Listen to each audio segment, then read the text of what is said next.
हाँ जी। अब हम जो डिस्कस करने वाले हैं, मैंने आपको कहा था कि हमारा बेसिक अकाउंटिंग टर्म्स, अकाउंट्स के नए नए वर्ड्स, नई नई टर्म्स और अकाउंटिंग क्वेश्चन हम साथ में कर रहे हैं।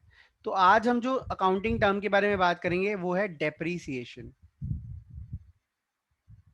लिख लीजिए फटाफट, डेप्रीसिएशन। ठीक है, अब ये डेप्रीसिएशन होता क्या है? डेप्रीसिएशन का मतलब क्या होता है? Fall in value. In accounting terms, accounts के अंदर डेप्रीसिएशन का मतलब है वैल्यू में गिरावट आना। अब किस चीज की वैल्यू में गिरावट आना? Of asset. एसेट की वैल्यू में गिरावट आना। और यहां पे जिस एसेट की बात हो रही है वो कौन सी एसेट्स हैं? उन एसेट्स को बोलते हैं हम फिक्स्ड एसेट्स।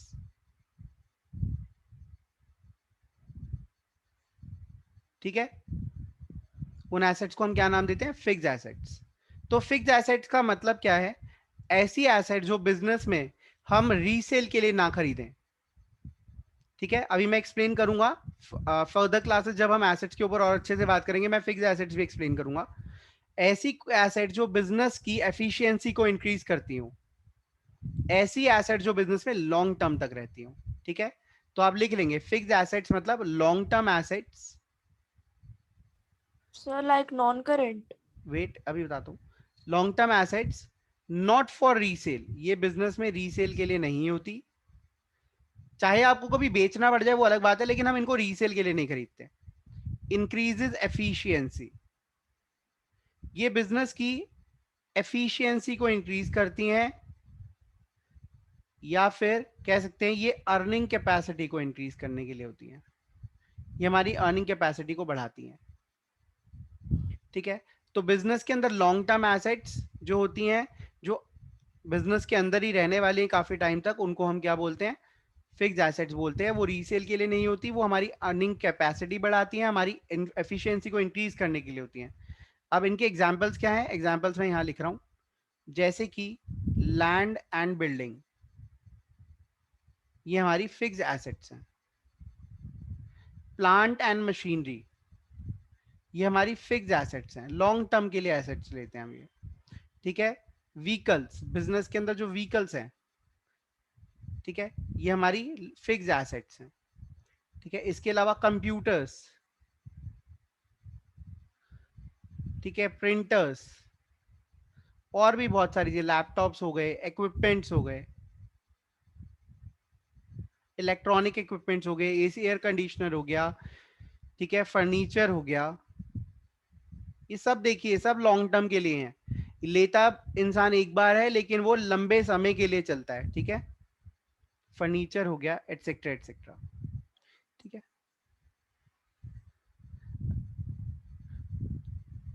तो देखिए टाइम के साथ साथ जब हम ये एसेट्स खरीदते हैं, ठीक है, तो उसको हम कहाँ शो करते हैं? एसेट्स के अंदर, कि जी इनका फायदा हमें लंबे टाइम तक मिलता रहेगा, लॉन्ग टर्म है, लॉन्ग टर्म बेनिफिट्स देती हैं ये। तो इसलिए हम इनको अपने खर्चों में नहीं दिखाते कि भाई ये तो लॉन्ग टर्म बेनिफिट देंगे। लेकिन टाइम के साथ साथ जब हम इन्हें यूज करते हैं, इनकी वैल्यू तो कम होती रहती है ना, है ना?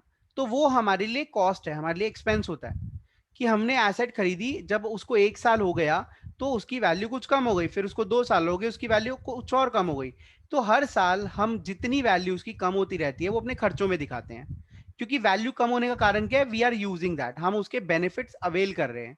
ठीक है, एक छोटा सा एग्जाम्पल लेता हूं मैं। हाँ जी, अब देखिए मैं छोटा सा एग्जाम्पल लेता हूँ, हम एक गाड़ी लेते हैं। ठीक है, याद है ना, गाड़ी हमने पहले भी ली थी। ये गाड़ी कौन सी है? पता ही होगा तुम्हें, ये गाड़ी है हमारी जैगवार। ठीक है, हमने जैगवार गाड़ी ली 10 लाख रुपए की, जिसकी लाइफ है 10 ईयर्स। 10 साल की लाइफ है, क्योंकि ये डीजल गाड़ी है, डीजल गाड़ी की लाइफ 10 साल है दिल्ली में।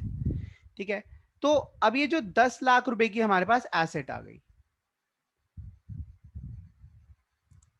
आफ्टर 1 ईयर, 1 साल हो गया भाई, 10 लाख रुपए हमने खर्च करे 10 साल के लिए। तो हम अपने एक्सपेंस में तो 10 कुछ दिखाते ही नहीं, हम तो दिखाते हैं भाई 10 लाख की हमारी एसेट है। हमारा एक्सपेंस कैसे दिखाएंगे? एक्सपेंस दिखाएंगे कि 10 लाख जो हमने खर्च करे वो 10 साल के लिए करें, तो पूरी एसेट की कॉस्ट को हम 10 सालों में डिवाइड कर देते हैं। तो हर साल कितनी कॉस्ट आ गई? 1 लाख। अब होता क्या है, हर साल 1 लाख रुपए एसेट की वैल्यू कम होती रहती है। ठीक है, वैल्यू कितनी रह गई? 9 लाख। फिर अगले साल दोबारा से एसेट की वैल्यू कम हो गई 1 लाख, वैल्यू कितनी रह गई? 8 लाख। ऐसे करते करते करते करते फिर 1 लाख रुपए वैल्यू कम हो गई, वैल्यू रह गई 7 लाख। ठीक है, हर साल कितने कितनी वैल्यू कम होती है? 1 लाख, एक एक लाख रुपए।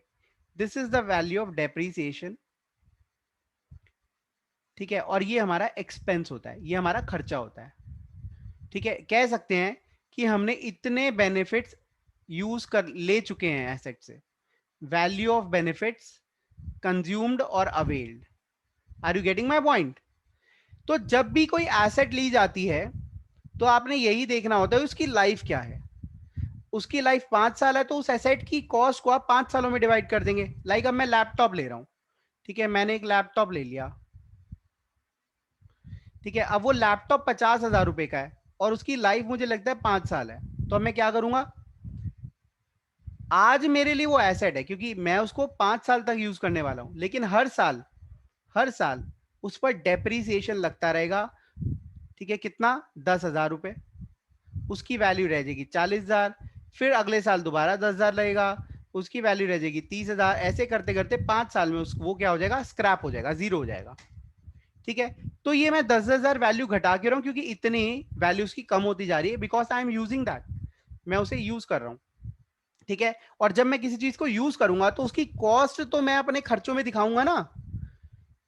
किसी भी चीज को यूज करने की कॉस्ट होती है, क्योंकि जितना आप उसे यूज करोगे उतनी वो उसकी लाइफ कम होती जाएगी, है ना।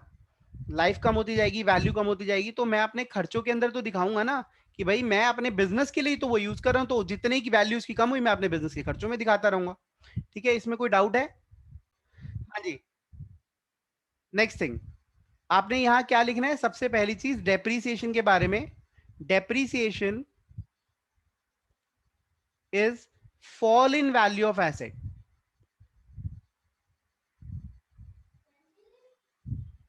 Fall in value of asset.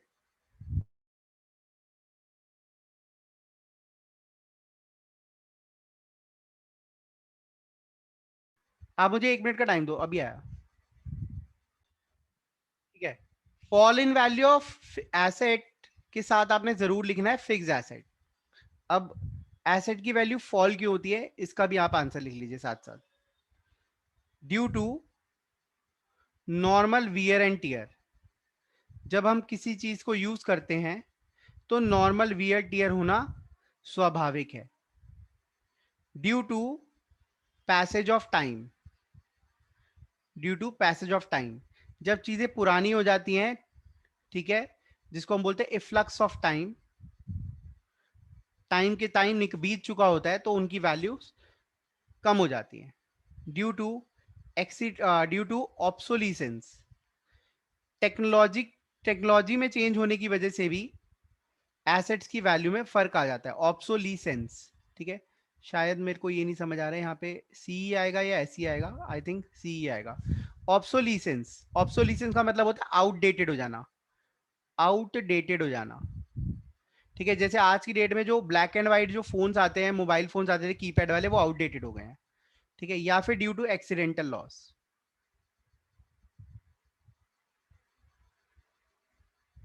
Asset की वैल्यू कम हो जाती है। ठीक है, तो आपने याद रखनी है बात, depreciation is an expense for the business, is an expense for the business। ये बिजनेस के लिए खर्चा है। एसेट की वैल्यू गिरती है और वो बिजनेस के लिए क्या है? खर्चा है। ठीक है, लेकिन साथ में आप लिखेंगे सभी खर्चे। अगर कोई सैलरी पे कर रहे हो तो आपका कैश जाता है, रेंट पे कर रहे हो तो आपका कैश जाता है, ठीक है, टेलीफोन का बिल पे कर रहे हो आपका कैश जाता है। लेकिन ये ऐसा एक्सपेंस है जो नॉन कैश है, क्योंकि एसेट तो आप ले चुके हो पहले ही, एसेट आप परचेज पहले ही कर चुके हो, ये तो उसकी वैल्यू में गिरावट आ रही है। तो ये ऐसा खर्चा है जिससे कैश कहीं नहीं जाता, there is no cash outflow, पैसा कहीं नहीं जाएगा। ये ऐसा खर्चा है जो नॉन कैश है, जिसका कैश पे कोई इफेक्ट नहीं है। ठीक है, अब एसेट की वैल्यू कम हो रही है, तो एसेट की वैल्यू कम हुई और साथ साथ मेरे खर्चे ने कैपिटल की वैल्यू भी कम कर दी।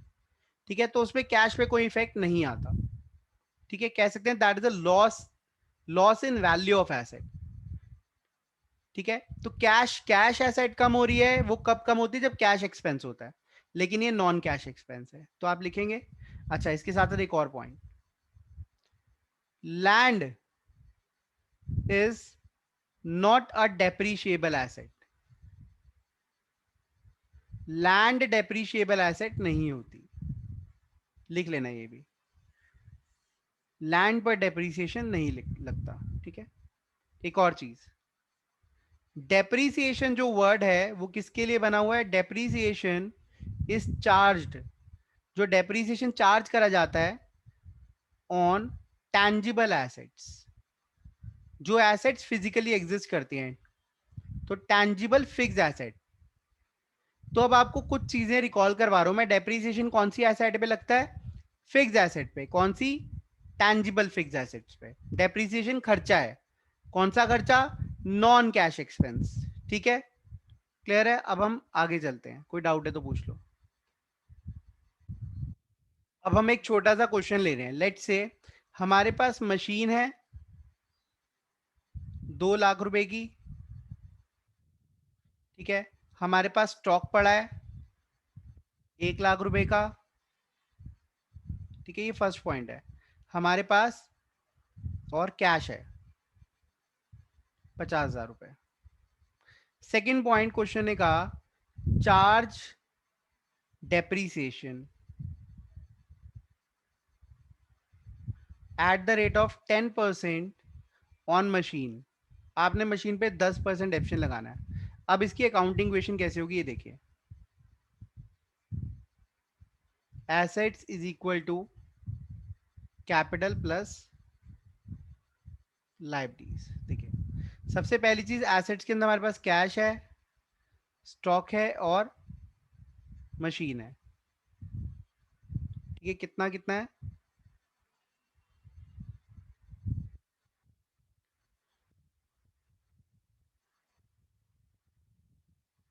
2 लाख की मशीन है,